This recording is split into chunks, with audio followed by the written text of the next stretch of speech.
બુલેટિનમાં આગળ જોઈએ પુલવામા હુમલા બાદ મંગળવારે ભારતીય વાયુસેનાએ પાકિસ્તાનમાં ઘૂસીને એર સ્ટ્રાઇક કરી આતંકીઓના ગઢને ધ્વસ્ત કરી નાખ્યા। ભારત પાકિસ્તાન વચ્ચે સ્થિતિ તંગ બની છે ત્યારે પાકિસ્તાન સરહદ સાથે જોડાયેલા કચ્છ જિલ્લામાં હાઈ એલર્ટ છે। સરહદ પારથી પાકિસ્તાન દ્વારા કોઈ પણ કાર્યવાહી થાય તો તેને પહોંચી વળવા લશ્કરી અને અર્ધ લશ્કરી દળો સાબદા બન્યા છે। કચ્છમાં પણ તમામ સીમા ચોકીઓ પર જવાનોએ પહેરો મજબૂત બનાવ્યો છે।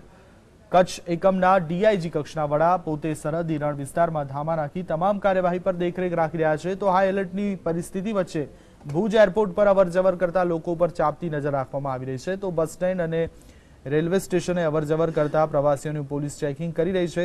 કચ્છ સરહદની વાત કરીએ તો ખાવડા, વિગાકોટ, હરામીનાળા, સિરક્રીક, કોરીક્રીક, લખપત જેવા સરહદી વિસ્તારમાં બીએસએફે સુરક્ષામાં વધારો કરી દીધો છે।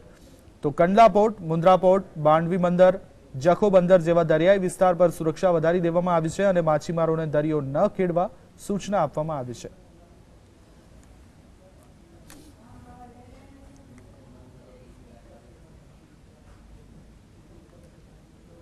તો ભુજમાં સેનાએ હેલ્પલાઇન નંબર જારી કર્યા છે। આતંકીઓ પર એર સ્ટ્રાઇક બાદ કચ્છ જિલ્લામાં હેલ્પલાઇન નંબર જારી કરાયા છે।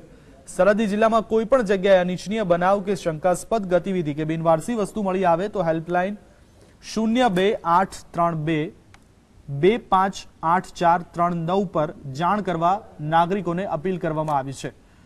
તો સાથે જ સરહદી કોસ્ટલ વિસ્તારોમાં પોલીસનું સઘન ચેકિંગ ચાલી રહ્યું છે। એલસીબી, એસઓજી અને મરીન પોલીસ સહિતની પોલીસની વિવિધ ટીમો ચેકિંગ કરીને શંકાસ્પદ હિલચાલ પર નજર રાખી રહી છે।